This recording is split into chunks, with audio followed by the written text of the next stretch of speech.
ग्रामीण भागातील ज्वलंत आणि प्रलंबित जनसमस्यांसंदर्भात राष्ट्रवादी काँग्रेस पक्षाच्या शरदचंद्र पवार युवक आघाडीच्या वतीने प्रांत अधिकारी बाबासाहेब गाढवे यांना 2 महत्त्वपूर्ण निवेदने सादर करण्यात आली। मागण्या मान्य न झाल्यास तीव्र आंदोलनाचा इशारा पक्षाच्या वतीने देण्यात आलाय। पहिल्या निवेदनात ग्रामीण भागात सायंकाळी आणि रात्रीच्या वेळी महावितरणकडून केली जाणारी इमर्जन्सी लोड शेडिंग तात्काळ बंद करण्याची मागणी केली आहे। सध्या शेत शिवारात जंगली श्वापदांचा वावर वाढल्याने रात्रीच्या वेळी पिकांना पाणी देणाऱ्या शेतकऱ्यांच्या आणि जनावरांच्या सुरक्षेचा प्रश्न ऐरणीवर आलाय। दुसऱ्या निवेदनात मौजे देवगाव येथील गावठाणासाठी मंजूर असलेले 24 तास 3 फेज वीज फीडर तातडीने कार्यान्वित करण्याची मागणी केली आहे। तांदूळवाडी उपकेंद्रातून हे फीडर मंजूर असूनही देवगाव मागील 3 वर्षांपासून वंचित आहे। येत्या 13 ऑगस्ट 2026 पूर्वी हे फीडर सुरू न झाल्यास 14 ऑगस्टपासून प्रांत कार्यालयासमोर तीव्र आमरण उपोषण छेडण्याचा इशारा देण्यात आला। निवेदनाप्रसंगी जिल्हाध्यक्ष ॲडव्होकेट शाहूराजे शिंदे यांच्या मार्गदर्शनाखाली तालुका अध्यक्ष किरण ठाकरे, शहराध्यक्ष योगेश सोनवणे, प्रतापराव पाचपुते, संजय सालमुठे, वैभव गोठाडे, सुनील गव्हाणे आदींसह कार्यकर्ते आणि ग्रामस्थ मोठ्या संख्येने उपस्थित होते। Bureau report, Sachin Vakhare, Yeola. आज राष्ट्रवादी काँग्रेस पार्टी शरदचंद्र पवार पक्षाच्या वतीनं ग्रामीण भागामध्ये जी लोड शेडिंग चालू झाली आहे त्याबद्दल या ठिकाणी प्रांत अधिकारी साहेबांना या ठिकाणी निवेदन देण्यात आलं। खरं जर बघायला गेलं तर आज महाराष्ट्रामध्ये सिंगल फेजसाठी कोणालाही या ठिकाणी वंचित ठेवता येत नाही, परंतु या ठिकाणी ग्रामीण भागात आज जर आपण बघितलं तर संध्याकाळी 7 वाजेनंतर ते 11 वाजेपर्यंत संपूर्ण ग्रामीण भागात लाईट जाते।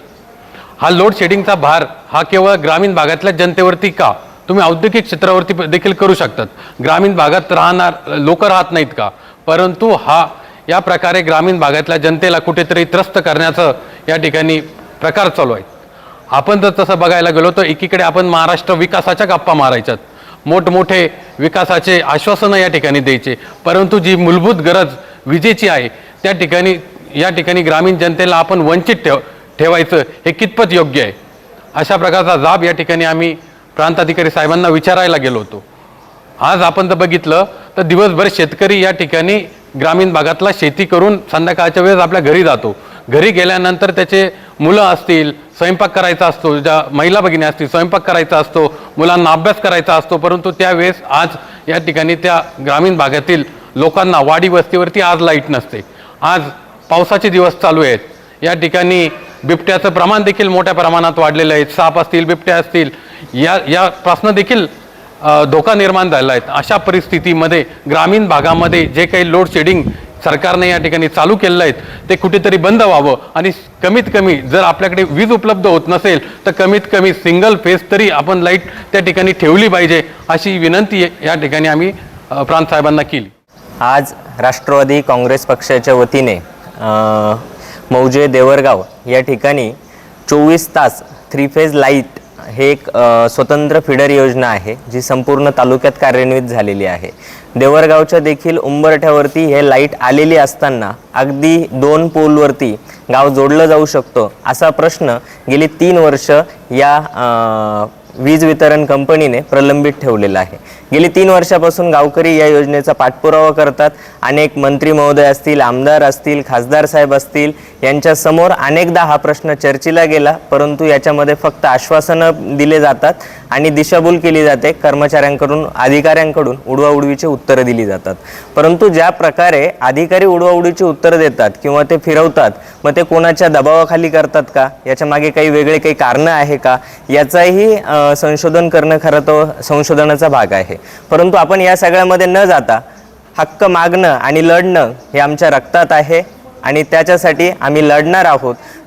जर येणाऱ्या महिन्याभराच्या आतमध्ये हा प्रश्न सुटला नाही तर 13 ऑगस्टपर्यंत आम्ही निवेदनाद्वारे त्यांना माहिती दिलेली आहे आणि मागणी केलेली आहे की 13 ऑगस्टच्या आतमध्ये हा जर प्रश्न मिटला नाही तर याच ठिकाणी 14 ऑगस्ट 2026 पासून योजना कार्यान्वित होईपर्यंत गावकऱ्यांसमवेत आम्ही या ठिकाणी उपोषणाला बसणार आहोत। आणि आत्ताच प्रांताधिकारी साहेबांसोबत सकारात्मक चर्चा झाली, त्यांनी लवकरात लवकर हा प्रश्न सोडवू अशा आश्वासन दिलेलं आहे आणि त्याच दृष्टीने हा प्रश्न लवकर सुटेल अशी आम्हाला अपेक्षाही आहे।